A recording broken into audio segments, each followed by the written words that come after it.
Салам медиада ар жуманын шаршемби күндөрү саат 2-де ден соолук программасы.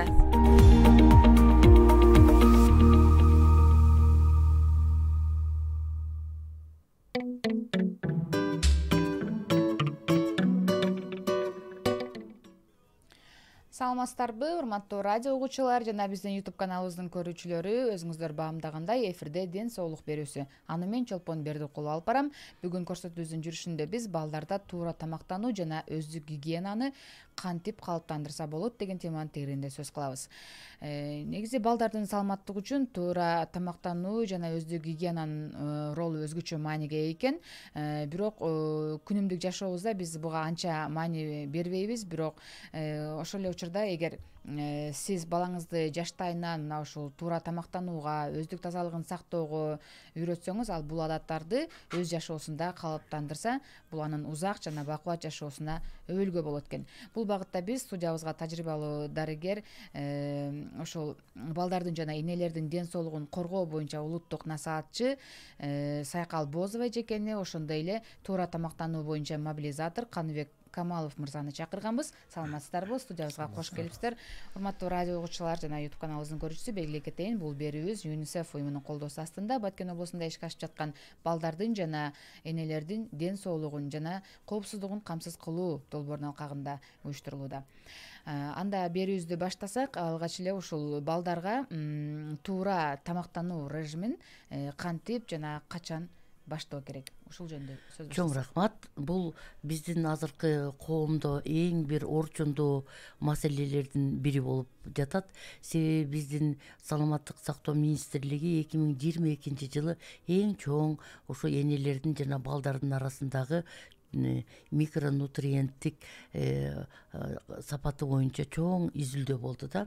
Мына ушул изилдөөнүн натыйжасында биздин балдарыбыздын ар түрдүү тамактануусу начардыгы жана балдарыбыздын ушул тамактанууга байланыштуу боюнун 5 жашка чейинки балдарыбыздын арасындагы аз кандуулук жана боюнун өспөй калышы боюнча маалыматтар келди. Бул абдан өкүндүрөт. Мына ошонун бир эле жолу бар да. Мунун жолу биздин балдарыбызды тамактандыруусун оболу ушул биздин келиндерибиздин боюна бүткөндөн баштап ушул медицина жааматы жана биздин элибиз дагы колдоп кубатташы керек. Бойго бүткөндөн мурун, 2 ай мурун биздин жаштарыбыз эгерде бойго бүтүүнү пландаштыра турган болсо, фолий кычкылын 2-3 ай мурун ичиши керек. Бул эмнеден сактайт? Мына азыркы учурда көрүп жатасыздар, жанакындай тубаса кемтик балдардын төрөлүшү көбөйгөндүгү статистика белгилеп атат да. Мына ошондой эле 22 жылда НИМАС исследованиясы дагы биздин төрөт мезгилиндеги аялдарыбызда 85% фалат жетишпегендигин билдирди да. Бул мына ошондуктан бул абдан чоң мындай изилдөөнүн жыйынтыгына бир эле саламаттык сактоо тармак эмес, жааматыбыз менен, элибиз менен бирге ушул алдын алышыбыз керек да. Муну алдын алыш үчүн бул биздин туура тамактануубуз. Өзгөчө өспүрүм кыздарга фолат камтыган жашылча жемиштерди, азык түлүктөрдү көбүрөөк колдонууга, анан зыяндуу тамактардан баш тартууга үндөшүбүз керек. Боюна бүткөн келинчегибиздин тамактануусу өзгөчө да. Себеби дегенде биз жанакы организмде болуп жаткан кубулушуна байланыштуу кошумча 350 калория тамак ичиш керек да. Эгерде мурда 3 эле жолу тамактана турган болсо, дагы бир кошумча тамактануу бар да. Бул биринчиси. Экинчиси бул ар түрдүүлүгү да. Ага темир камтыган, цинк камтыган, витамин А камтыган, фолат камтыган, цинк камтыган азык түлүктөрдү 12 ай бою дасторконунда бар болуп, ошону менен боюнда бар келинчектерибиз көбүрөөк колдонушу керек. Төрөт мезгили жеткенге жакын сөз менен энелерибиздин арасында эне сүтүнүн баалуулугу жөнүндө балдарыбыз үчүн кандай мааниси бар? эне үчүн кандай мааниси бар, жасалма сүттүн зыяндуулугу канчалык, балага дагы энеге дагы үй бүлөгө дагы кандай зыяндуулугу бар, мына ошол жөнүндө маалыматтарыбыз газета, журналдар, телевизор, үй бүлөдө ушул жөнүндө айтылып турушу керек да. Төрөткө даярданып, төрөттө эркин төрөттү кабыл алып, төрөгөндөн кийин балага ууз сүтүн эмүүгө мүмкүнчүлүк түзүп беришибиз керек. Муну медицина жааматынын жардамы менен жана ошондой элибиздин өзүнүн маалыматтуулугу менен бирге ушундай чоң жеңишке жетебиз да. Бала уузга тоюусу бул биринчи иммунизациясы. Биринчи жанакы тамак сиңире турган органдардын ошол эне сүтүнө болгон даярдануусу болот да. Андан кийин эне менен баланын чогуу төрөт үйүндө бирге болушу, андан кийин 6 айга чейин жалаң эне сүтүн эмизүү. Ошол эне сүтүн эмизип жаткан учурда дагы эне баласына мээримдүүлүк менен жана бешик ырларын ырдап, жакшы сөздөрдү айтып, жакшы үрөөндөрдү сээп, жакшылыкка үгүттөп, баланын аң сезиминин дагы эрте өнүктүрүүсүнө кам көрөт.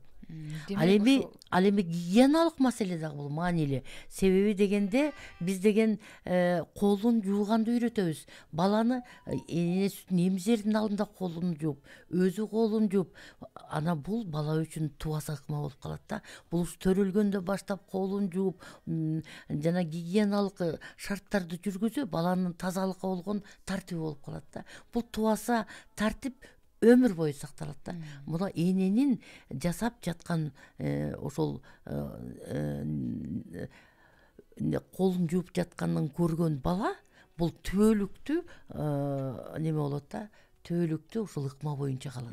Андан кийин эне тамак даярдардын алдында, эне сүтүн эмизердин алдында же кандайдыр бир жаныбарлар менен ойногондон кийин баласынын колун жууганы, же болбосо уйсагандан кийин, мал кармагандан кийин, дааратканага баргандан кийин, тамак даярдап бүткөндөн кийин, баланын жалаягын алмаштыргандан кийинки колун жууганын көргөн бала жана ошо колду жууганга шарт түзүлгөн үй бүлөдө мектепке барганда да, мектепте кошумча ошол гигиеналык жааматтагы нормаларды үйрөтсө, биздин жарандарыбыз ошол ден соолуктун пайда болуп болгон таза колго болгон мындай тартиби өзгөрүлөт да.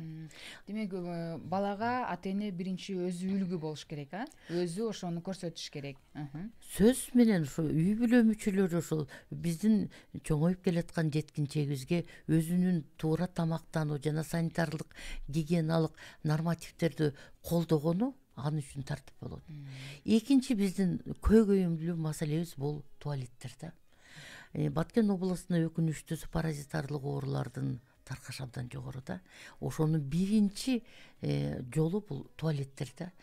Туалеттердин өзүнүн санитарлык нормалары бар. Ал эшиги бар болуш керек, анын жанагындай түтүгү бар болуш керек, желин чыгарып турган түтүгүнүн башында торчо менен чымын кирбегендей, анан туалеттин бетин жапкычы болуш керек, туалеттин өзүнүн швабрасы, шыпыргысы, пол жугучу болуш керек. Биз үйүбүздү кандай күнүгө санитардык жанакындай тазалап тура турган болсок, туалетте эле ошондой эле. Туалетте дагы үйүбүздөй мамиле кылышыбыз керек. Себеби дегенде мында ошого бутубуз менен басып барабыз. Анан кайра келебиз. Анан эгерде туалет ошол санитардык биздин нормаларга туура эмес боло турган болсо, бутубуз менен басып келебиз жанакындай паразиттердин личинкаларын. Анан үйгө киребиз. Үйдөн балабыз жөрмөлөп барып колу менен ошол бир нерсени алат, оозуна салат. Мына ошентип анан кийин жанакы жугуштуу оорулардын таркап кетиши биринчи жагы ушундан. Экинчиси жана чымындардын учушу да. Чымындар туалетке барып, ал жерден конуп, анан кайра келип тамак ашка конуп, анан аны биз жеп, ушундай бир түбөлүктүү цикл болуп калганда, эгерде биз ошо туалетибизге дагы үйүбүзгө кылган мамиледей жанакы коноктосо турган үйүбүздү кандай жасалгалайбыз, так эле ошондой жасалгалап, анын тешигин түздөп, анын чымын кирбей тургандай кылып жыртык тешиктерин түктөп, оозун жаап, жумасына 3-4 жолу жанагындай боркаларды жасап, анан туалеттен чыккандан кийин ошол үй бүлө мүчөлөрүнө кол жууганга шарт түзүп берсек, бул дагы жакшы. Дагы бир өкүнүчтүү нерсеси, бизде коомдук жайларда ушул мекеме жетекчилери дагы ошол өзүлөрүнүн барган туалетин көрүп, ошого дагы бир мамилесин өзгөртүш керек да. Көпчүлүк айыл өкмөттүн туалеттери, мектептердин туалеттери, жанакындай ашканалардын туалеттери баягы санитардык нормативге туура келбейт да. Бул ошол туура келбегендиги менен биздин элибиздин арасындагы паразитардык ооруларды таркатуу менен бирге жугуштуу инфекциялык оорулар ошонун ичинде да аз кандуулукка шарт түзүп берип жатабыз. Мына ошого биз баардык коомчулугубузду ушул келе жаткан ден соолук айы келе жатат. Мына ошол ден соолук айында баягы физикалык активдүүлүк менен бирге ушу коомдук жердеги биздин туалеттерибизге, кол жууй турган жерлерибизге мамилебизди буруп, анан ошолорго бир үйрөтүү иштерин жүргүзүп, практикалык жардам берип, ошону ынандырып, элибизге ушул жумуштарды жүргүзсөк. Рахмат. Каныбек мырза, айтсаңыз да, ушул баланын туура тамактануу режиминде кандай тамак аштар болуш керек? Жогоруда Сайкал эженин сөзүнө таянсак, баланы туура тамактануу режимин ал төрөлгөндөн эле башташыбыз керек экен да. Анын ошо тамактануу режиминде кандай тамак аштар болушу керек? Ошол бүгүн дагы бир жакшы теманы көтөрүп отурасыздар. Тамактануу, ошо санитария гигиена темасы, бул темалар ошо бири-бирин толуктаган темада.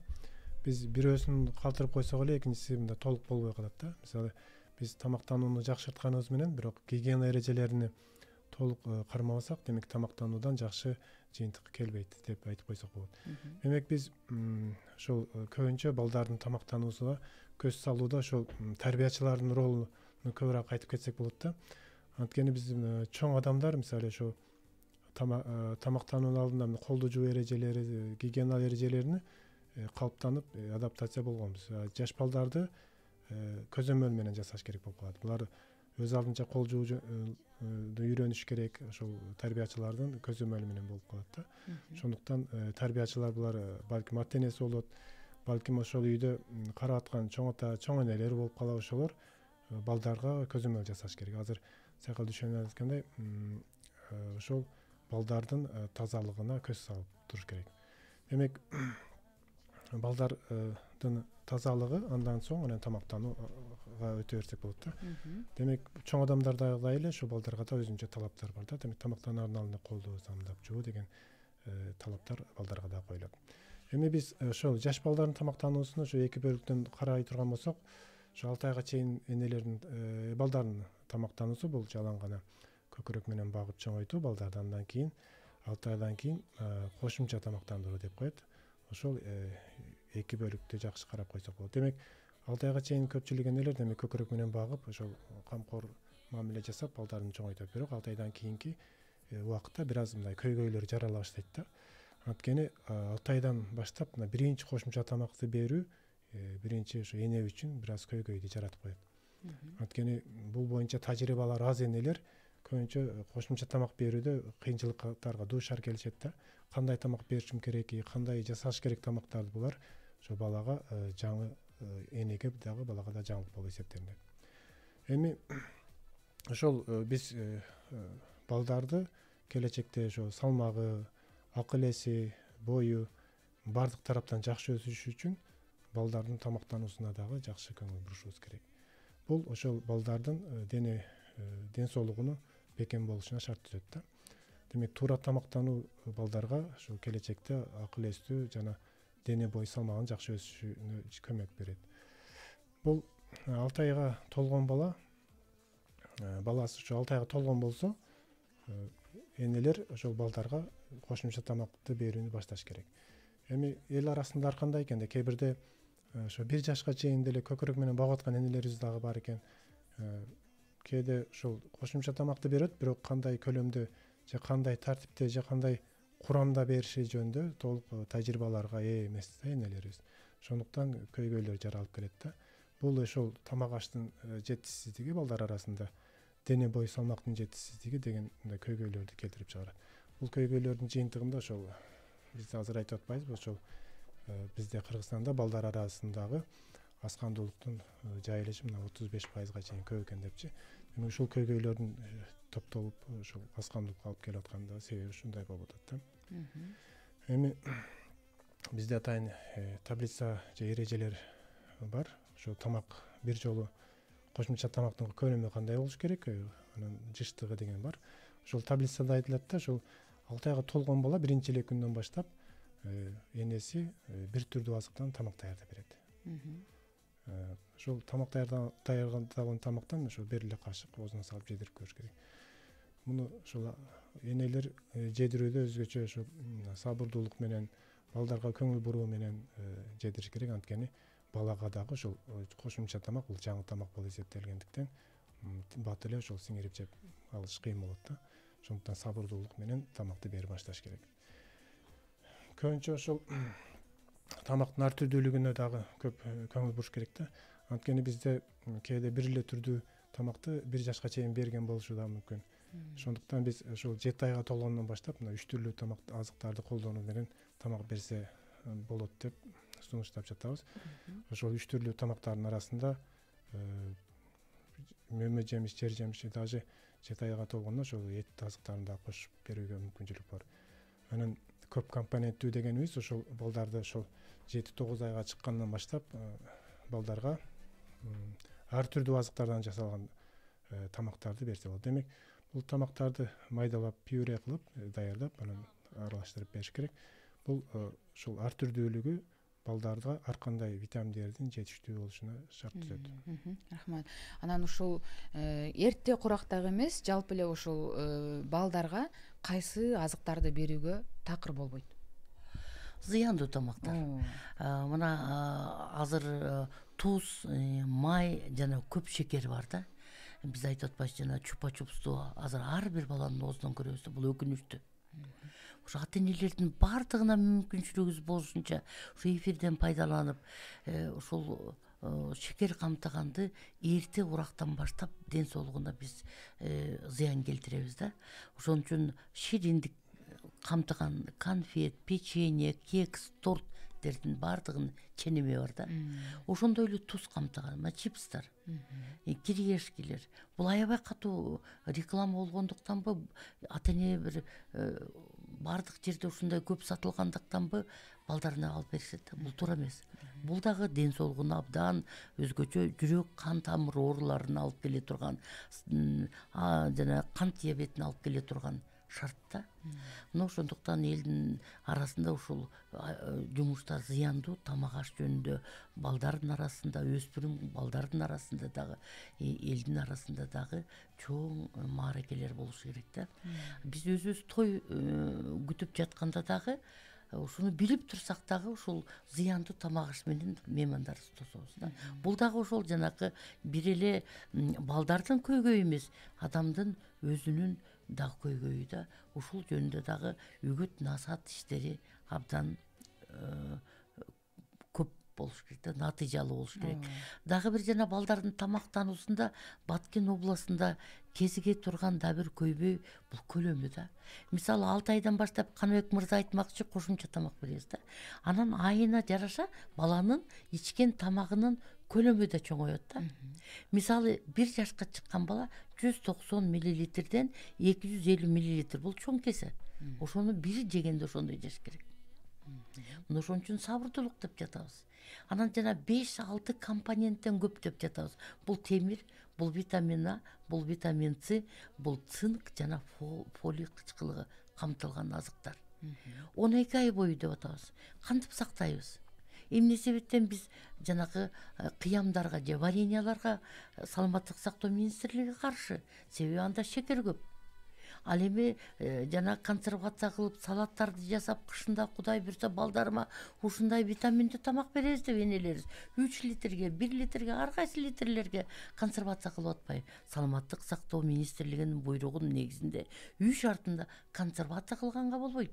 12 ай бою толук кандуу, витаминдүү, микронутриенттүү тамак беребиз десек, анда биз кургатуу жолу менен же тоңдуруу жолу менен сакташыбыз керек дагы, анан балдарыбызга беришибиз керек. Биз өзүбүздүн туура тамактануубуз менен үй бүлөбүздүн ден соолугуна болгон мамилебиз да ошону туура түшүнүп анан ошол жанакы азык түлүктөрдү сактоо боюнча дагы тартипти колдонушубуз керек. Ошол жөнүндө саламаттык сактоо министрлигинин медицина мекемелеринин арасындагы медицина кызматкерлери тарабынан дагы жана ошондой эле жаамат арасындагы ар кандай коммуникациялык каналдарды колдонуу менен ушул маалымат берип, мамилесин өзгөртүп, анан практикалык түрдө жанагындай вареньялардан баш тартып, консервациядан баш тартып, жанагындай морозильный камераларды алып тоңдуруп, анан кургатуу жолдоруна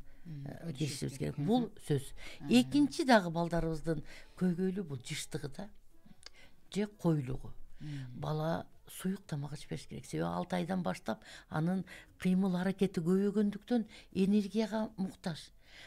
Анан ал эми суюк тамакта энергетика жок. А биздин ошо керектүү кою тамакта гана болот. Ошо коюлугун сакташыбыз керек. Биз балдарга жылытма тамак бербеш керек. Себеби деген балдардын ден соолугунун зыян келтиришибиз мүмкүн да. Дагы бир орчундуу дагы нерсеси канча жолу тамак беришибиз керек. 3 жолу ысык тамак бере турган болсо 2 жолу шамшум. Шамшумга эмне беребиз? Шамшум десе эле ойлошот, конфет берип койдум, печенье берип койдум, пряник берип койдум, же пирожки берип койдум деп. Ушунун бүт бардыгы зыян. Колубузга жасалган сары май кошулган же бал каймак кошулган печенье жасап берсек ага болот.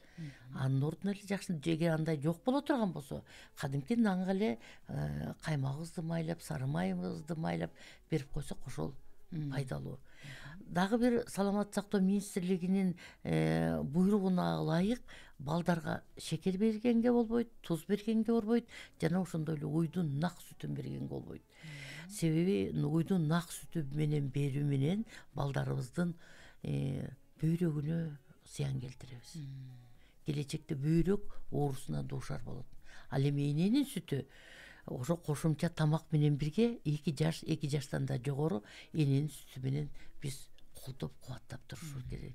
Эне сүтү менен бала акыл эсин, физикалык өсүшүн, дүйнө таануусун, мекенге болгон жаратмандыгын неметет, жаратат да. Ошол эненин сүтү менен балага дүйнө таануусу жакшы, жаман, ачуу, таттуу, баягы кесипке болгон, дүйнөгө болгон, бийиктикке болгон баягы немеси, аракети эне сүтү анан туура ар түрдүү тамактануу менен башталат. Дагы бир жолу ушул эфирден пайдаланып, ушул маселеге бир эле медицина тармагы эмес, буну жана коомдук аракеттерибиз менен дагы ар кандай мына момундай таркатма кагаздарыбыз менен, плакаттарыбыз менен биздин телевиденияга орчундуу дагы бир көйгөй болгон ден соолук проблемасынын каналын ачып, анан жанагындай көпчүлүк чогулган жерде дагы ошо эне сүтүн даңазалап, балдарыбыздын ден соолугун даңазалап, энелерибиздин ден соолугун даңазалап, өзгөчө өспүрүм кыздарыбыздын медициналык көзөмөлүн жогорулатып, ошо кыздарыбыздын тамактануусунда фолат камтыган азыктарды колдонуп атабы, витамин Сны кандай колдонуп атат, витамин Асы барбы, зыяндуу тамактардан баш тарткыла, темир камтыган азыктарды колдонуу менен темирди сиңире турган тамак ашты колдонуп, ал эми темирди сиңирбей турган тамактар жөнүндө маалыматтарыбызды таркатышыбыз керек. Анан ушул тамак жебеген, мындай табиттин жоктугунанбы айтор тамак жебеген балдар бар да. Анан ошол эле учурда мындай тамакты көп жеген, мындай тойгонун билбеген балдар бар да. Ушулар боюнча кандай маалымат бересиздер? Же бала канча жесе бере бериш керекпи, же ушул тамак жебеген бала менен кантип иш алып барыш керек?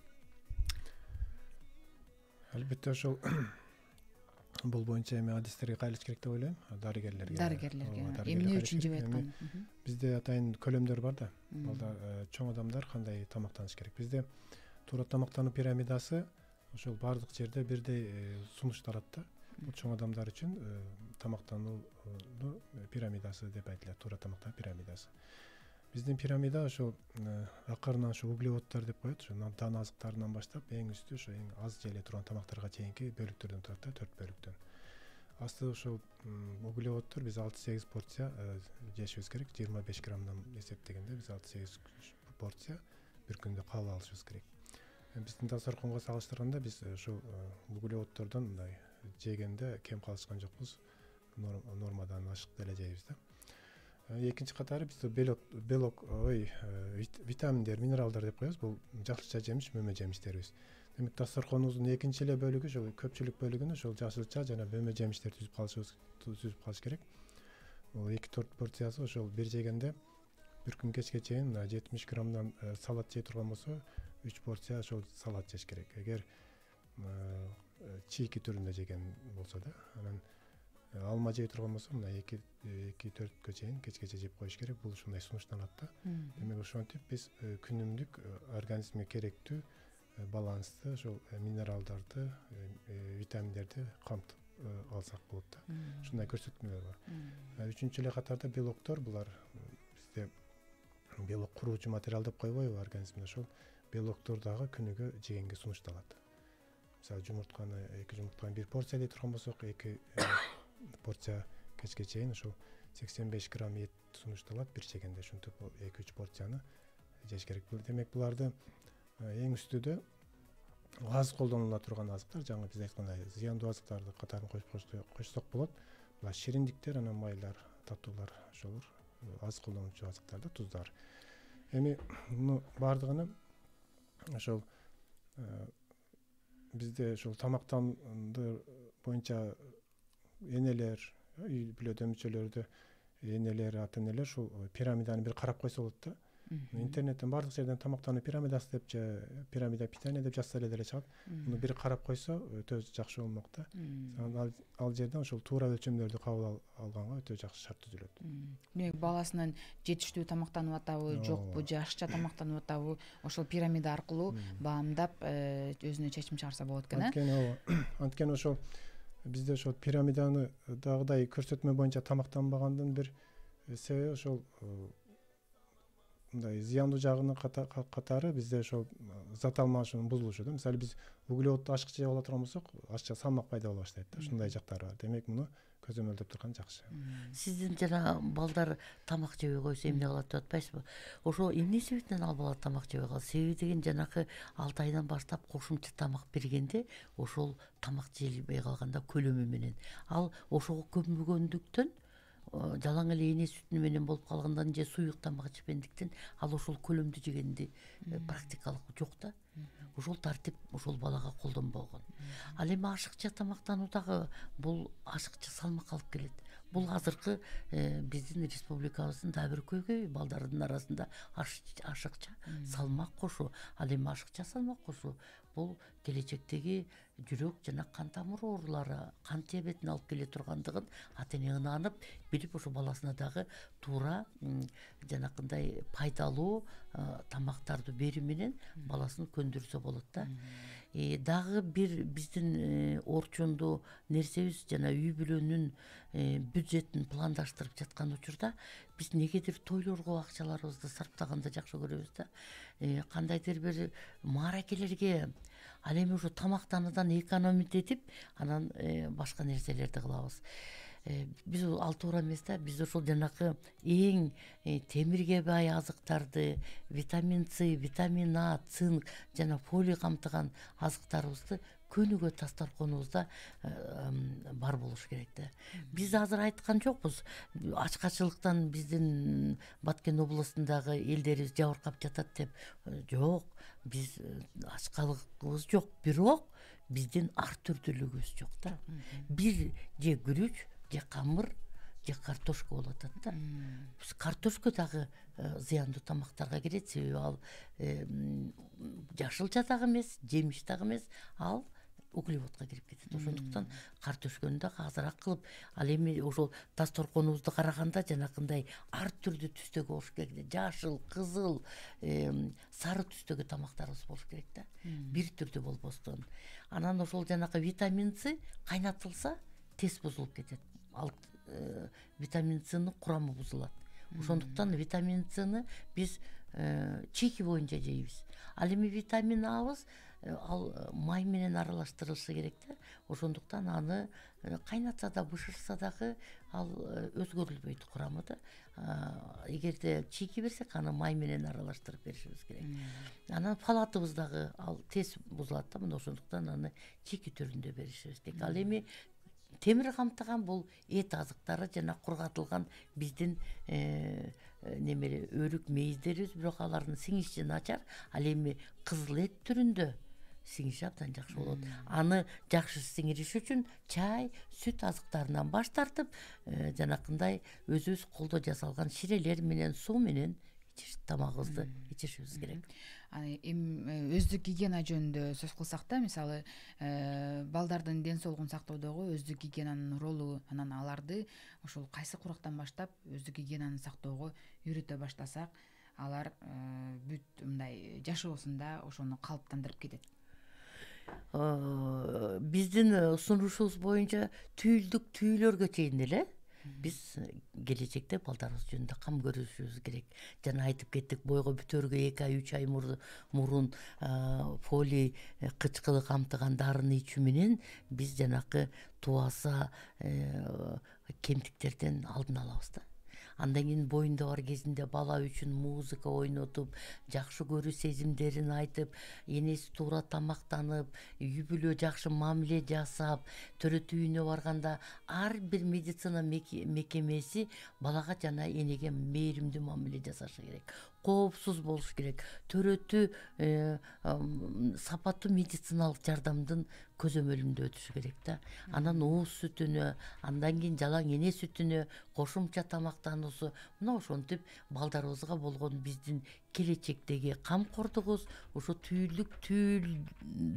түйүнүп пландаштырылганда баштасак, анан ошого шарт түзүп берсек, санитардык гигиеналык норманы сактаганга, душу бар болсо, туалети талапка туура келсе, кол жууганга шарты болсо, самынды сактоонун эрежелерин билсе, себеби самынды да сактоонун эрежелери болот.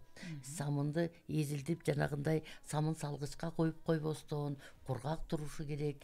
Колду жууганда сөз менен де самындап жууш керек. Саламаттык сактоо министрлигинин сунушу боюнча ошол 5 сөзсүз учур бар да. Мына сөзсүз учурда самындап 20 секундтан кем эмес жуу эрежелерин сакташыбыз керек. Анан ушул сиздер, мисалы сиз ушул багытта насаатчы болуп, сиз мобилизатор болуп, элге маалымат жеткирип жүрөсүздөр да биздин областын аймагында. Ушул багытта өздүк гигиена боюнча биздин ата-энелердин маалымдуулугу кандай, алардын мамилеси кандай ушул нерсеге? Мында кайдыгер эмеспи? Биз баягы маанилүү билдиргичтерди таркатып жаткан учурда кээ бир ата-эне ушундай таң калышат да. Аябай мындай жүрөгүнөн түшүнүшүп, мен туура эмес кылып жаткан турбаймынбы? Кээ бирөөлөр ушундай өкүнүшүп, мен эмне себептен ушул балам менен мамилеси мындай тыгыз эместигин көрсө, мен эне сүтүн 2 жашка чейин берген эмес турбаймынбы? Мен энелик милдетимен отурган эмес турбаймынбы деп аябай таң калышып, анан кой, мындай болгон болбойт экен, келиндериме сөз менен шарт түзүп берем дегендер бар. Анан китепчелерди сурап алгандар бар. Анан интернетке кирип жанагындай таап алып, WhatsApp аркылуу баар алышып, эже кандай дейсиз, мына мен бүгүн момундай салат жасадым, мунун курамында бул витамин А болду, витамин С болду, кичине май коштум деп анан бөлүшүп кабар алып турушат. Эл ушундай маалыматты жакшы кабыл алат экен да. Ынтызарлык. Анан эми азыркы заманда жана WhatsApp аркылуу, Zoom аркылуу, жанакындай социалдык баракчалар аркылуу таркаткан абдан жакшы болот экен. Азыр биз кыздарга айтабыз, кана сынап көргүлөчү, консервацияга канча акчаңар кетти, ал эми кургатуу менен тоңдурууга канча акча кетти. Ошол банка, анан крышка, анан кийин жана сууну ысытып, газды кетиргенден көрө ошонун акчасына муздаткыч сатып алыңыздар. деп анан жанагы ошол муздаткыч саткан магазиндерге да айтып атабыз, жеңилдиктерди келиндерге бергиле, жанакындай акырын төлөп кредиттик төлөм менен бүтүргөнгө деп, мына Кудай буюрса азыр айылдарыбыз да барышып, ошондой кредитке беришип, келиндерибиз муздаткыч алышып, тоңдургандын түрлөрүн үйрөтүп, пакетке кандай салыш керек, кандай кесиш керек, анан кандай алыш керек. Себеби 5 килограмм помидорду бир эле баштыкка салып тоңдуруп алсак, аны алгандан кийин жарабай калат да. Ошон үчүн бир порциядан канча керек сизге? Той кыла турган болсоңуз канча керек? Күнүмдүк үй бүлөңүздүн тамагына канча керек деп, анан ошону бөлдүрүп, кестирип, ар кайсы түрлөрү менен өзүнүн баягы талаптары бар да, ошол талаптарын үйрөтүп таркатып жатабыз. Рахмат. Эң сонун кеңештерди өзгөчө ошо ата энелерге пайдалуу кеңештер менен бөлүшүп кеттиңиздер. Сиздерге студиябызга келип бергениңиздер үчүн терең ыраазычылык билдиребиз. Урматтуу радио угуучулар жана YouTube каналыбыздын көрүүчүсү, ушуну менен ден соолук берүүбүздү аягына чыгабыз. Бүгүн биз балдарда туура тамактануу жана өздүк гигиенаны кантип калыптандырса болот деген теманын тегерегинде сөз кылдык. Студиябызда бүгүн конокто балдардын жана энелердин ден соолугун коргоо боюнча улуттук насаатчы Сайкал Боозова эжеке, ошондой эле туура тамактануу боюнча мобилизатор Каныбек Камалов мырзалар болду. Берүүнү мен Чолпон Бердикул алып бардым. Белгилей кетейин, бул берүүбүз ЮНИСЕФ уюмунун колдоосу астында Баткен облусунда ишке ашып жаткан балдардын жана энелердин ден соолугун, ошондой эле бакубатчылыгын камсыз кылуу долбоорунун алкагында даярдалды. Эфир аркылуу амандашканча саламатта болуңуздар.